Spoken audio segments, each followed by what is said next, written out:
Bom dia, bem-vindos a mais um Momento com a Palavra. Hoje nós vamos falar sobre 5 formas como podemos crescer na nossa estrada para baixo, na nossa humildade. E ontem falámos sobre a importância fundamental de vermos as pessoas que estão à nossa volta unidas em torno daquilo que de facto importa, que é o Evangelho, que é o amor a Deus, o amor ao próximo. Porque isso ressignifica toda a vida da pessoa, transforma toda a pessoa de dentro para fora e não só vermos as pessoas à nossa volta unidas dessa forma, mas nós sermos agentes de contribuição para essa unidade. E nós só seremos agentes de contribuição para essa unidade, só seremos pessoas que constroem unidade se nós tivermos uma característica fundamental que já vimos ontem e que vamos explorar mais a fundo hoje, a humildade. E quem se desanimar a ouvir esta palavra é porque precisa mesmo dela, ok? Humildade. Todos nós precisamos de crescer em humildade. Então, Filipenses 2, 5 a 11, e diz: tenham entre vocês o mesmo modo de pensar de Cristo Jesus. Esta é a chave. O que vem depois é consequência disto. Esta é a chave. Ter o mesmo modo de pensar de Jesus. Jesus foi a pessoa por excelência que mais se humilhou em todo o universo durante toda a história, ok? Jesus foi essa pessoa. O Evangelho, a boa notícia, fala exatamente do maior exemplo de humilhação, de humildade. Então nós vamos continuar o nosso texto, versículo 6, que mesmo existindo na forma de Deus, não considerou o ser igual a Deus algo que deveria ser retido a qualquer custo. Pelo contrário, ele se esvaziou, assumindo a forma de servo, tornando-se semelhante aos seres humanos.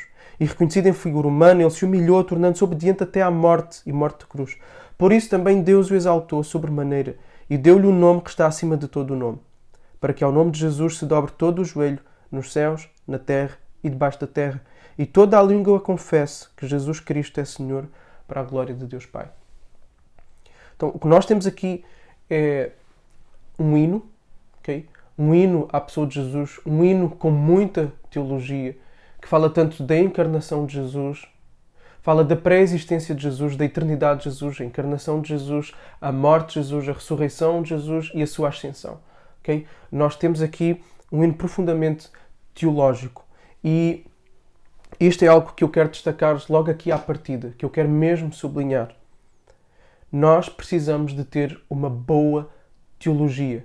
Okay? Nós devemos cantar boa teologia, cantar verdades bíblicas, cantar o Evangelho, cantar Cristo. Precisamos de cantar mais sobre quem Deus é, sobre o que Ele faz na história, mais sobre Ele e menos sobre nós.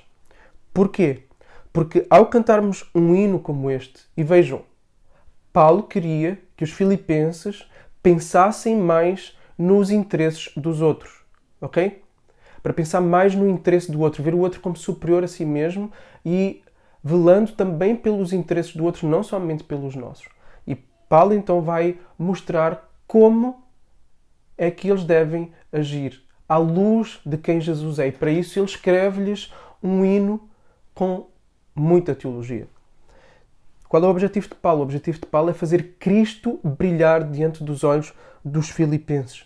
Então, a boa teologia, cantar boa teologia, estudar boa teologia é algo que vai fazer Cristo ficar exaltado, vai fazer Cristo brilhar diante dos nossos olhos, vai mostrar quem Cristo é, o que Ele fez. E isso vai nos dar o mesmo modo de pensar que Jesus. A boa teologia define o que nós queremos, define o que nós sentimos, define a forma como nós agimos.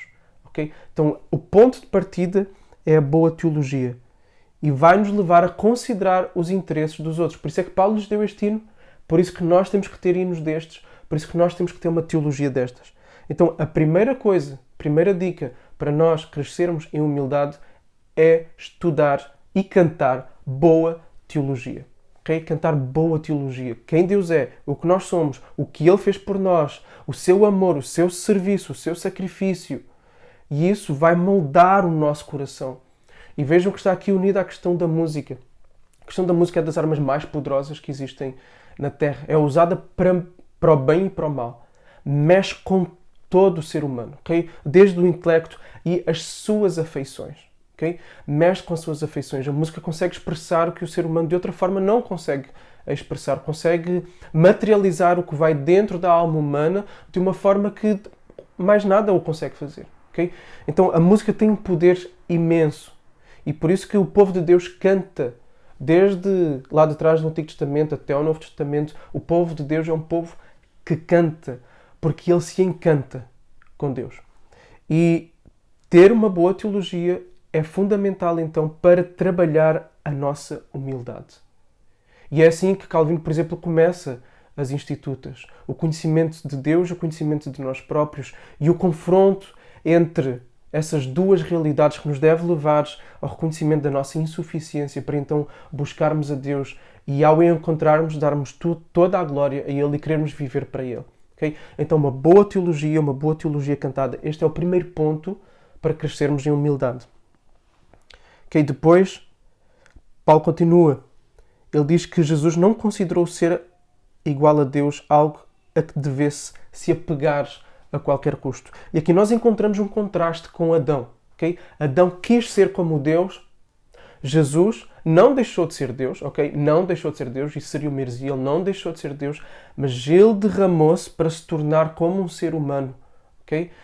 Ele não abriu mão dos seus atributos, ele não abriu mão da sua divindade, mas houve aqui um movimento de se tornar ser humano, sujeitar-se às mesmas complexidades, sujeitar-se às mesmas debilidades e às mesmas limitações. Então, esse é o movimento que Jesus fez, esse é o movimento que Adão não fez. E isso, a postura de Adão, é exatamente o oposto da humildade, é a manifestação do orgulho. E é isso que nós temos que evitar a todo o custo. Nós tentamos ser Deus na nossa vida e, pior ainda, sobre a vida dos outros. E é isso que não pode acontecer. Ser Deus sobre a vida dos outros vai-nos fazer cobrar dos outros, vai-nos fazer exigir dos outros, vai-nos fazer objetificar os outros e fazemos com que os nossos relacionamentos andem em torno daquilo que nós podemos nos beneficiar do outro. E é exatamente o oposto daquilo que Jesus fez. Jesus veio para se doar, Jesus não veio cobrar. Jesus veio para Ele mesmo ser o caminho para que as pessoas possam encontrar felicidade e não usar as pessoas para a sua própria felicidade. Okay? Então, Ele tomou este caminho contrário ao de Adão. Ele se esvaziou em prol do outro. E esse é o segundo ponto que nós devemos ter para irmos na nossa estrada da humildade, uma boa consciência de quem nós somos e de quem nós não devemos ser. Nós não devemos ser aqueles que exigem dos outros, mas nós devemos ser aqueles que servem os outros. Nós devemos ter a noção de que nós não somos Deus. Eu sei que eu não sou Deus, mas agimos como se fôssemos muitas vezes. Queremos que tudo esteja debaixo do nosso controle. Queremos que os outros girem em torno de nós. Perdemos a paciência porque as coisas não são como gostaríamos. Irritamos-nos, explodimos porque algum contratempo apareceu nos nossos objetivos. E por aí fora. Por aí fora. Porque nós agimos como se fôssemos Deus. Então esse é o segundo. Terceiro ponto. Então vamos avançar. Pelo contrário, ele se esvaziou, assumindo a forma de servo, tornando-se semelhante aos seres humanos. Aqui eu quero destacar a empatia de Jesus. Jesus vestiu as complexidades da alma humana, todas elas, da existência humana. Jesus sabe o que é ser traído, Jesus sabe o que é ser injustiçado, Jesus sabe o que é ser tentado, Jesus sabe o que é antecipar o sofrimento e sofrer com isso. Jesus sabe o que é passar fome, Jesus sabe o que é passar sede, Jesus sabe o que é ser imigrante, Jesus sabe o que é ser pobre, Jesus conhece as nossas dores, conhece a tua dor, conhece o teu sofrimento, conhece os teus dilemas. Jesus também passou pelo dilema da vontade de Deus e daquilo que seria o seu alívio ao não encarar o sofrimento, por exemplo, no Getsémani, e nós muitas vezes passamos por esse dilema. Então, Jesus sabe, Jesus conhece, Jesus sabe o que é ter um pai, o que é ter uma mãe, Jesus sabe o que é o luto. Jesus sofreu o luto, não só tu sofreste o luto, lutos dolorosos, Jesus sofreu também, e nós vemos Jesus a chorar. Então, nós vemos a complexidade humana, nós vemos a dor humana em Jesus, porque Jesus foi 100% humano. Jesus foi 100% Deus, Jesus foi 100% humano. E esta é uma característica que tem que haver para que haja humildade em nós. E eu vou-lhe chamar empatia existencial. Podia-lhe só chamar empatia, mas existencial não é só para ficar um nome mais bonito, mas existencial é exatamente não só empatia naquelas coisas que são externas e que nós vemos. O outro tem pouca roupa, o outro tem pouca comida, o outro está a passar por esta situação financeira. Vermos essas coisas externas, mas não irmos além, darmos um pulo além e tentarmos perceber e compreender a dor da alma humana, as complexidades, os dilemas, as incoerências, ok? Perceber a incoerência do outro, porque nós também somos incoerentes. Perceber como o outro não consegue lidar com a realidade, porque é que ele está a pecar desta forma, porque é que ele está a agir desta forma. E isso não é desculpabilizar os comportamentos das pessoas, não é desresponsabilizá-las, mas é nós tentarmos perceber o que é que as leva àquilo, porque só assim as podemos ajudar de facto, ok? Então, temos que fazer este caminho de tentar compreender o outro. Enquanto não fizermos isto e só formos para acusações, só formos para apontar o dedo, nós somos orgulhosos, nós não entendemos o outro e não estamos dispostos a trilhar o caminho da humildade. Okay? Para entender o outro, ainda que seja tão diferente de nós, nós precisamos de tentar entrar no seu mundo e incluindo no seu mundo psicológico, ok? Na sua complexidade. Então, terceiro, empatia existencial. 4. Vamos continuar a ler e vamos chegando ao fim. Ele se humilhou, tornando-se obediente até à morte e morte de cruz. Jesus foi até ao fim, ok? Para nos dar a salvação. Jesus foi até ao fim a pensar nos nossos interesses, podermos ser religados a Deus. Jesus foi até ao fim dando o seu sangue, dando a sua vida.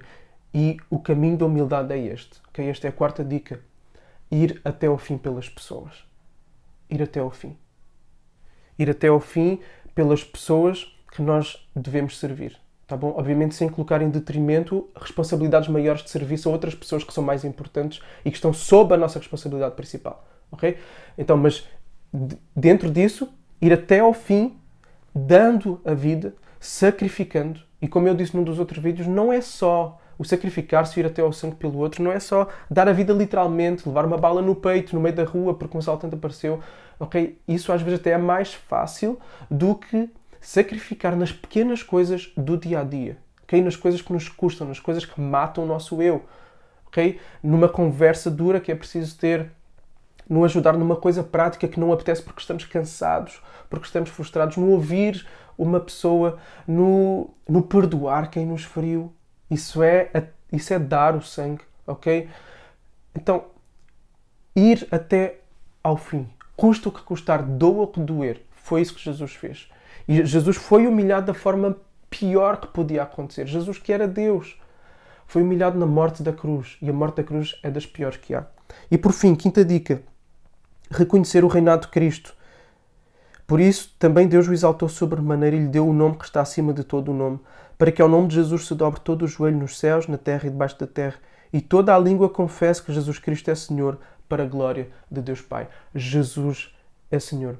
Este Jesus que se humilhou, foi exaltado. Então olhemos para o senhorio, para a glória, para a soberania de Jesus e dobremos os nossos joelhos diante dele. Ele tudo nos deu e ele um dia também nos exaltará. Ele nos levantará.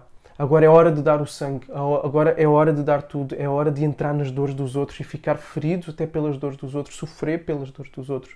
Agora é hora de nós confrontarmos a nossa pseudo-grandeza com a verdadeira grandeza de Deus, para que possamos ganhar o lugar que devemos de facto ganhar, e aí esse é o lugar em que nós somos verdadeiramente felizes. Então vamos reconhecer esta soberania de Deus, olhar para Jesus Cristo, o Rei dos Reis que se humilhou, vamos adquirir o mesmo modo de pensar. Então são estas 5 dicas. Uma boa teologia que tem que ser cantada, uma boa consciência de quem somos e de quem não somos Deus. Terceiro, empatia existencial. 4, ir até ao fim dando o sangue pelos outros. 5, reconhecer a soberania, o senhorio e o reinado de Cristo. Então Deus te abençoe e até amanhã.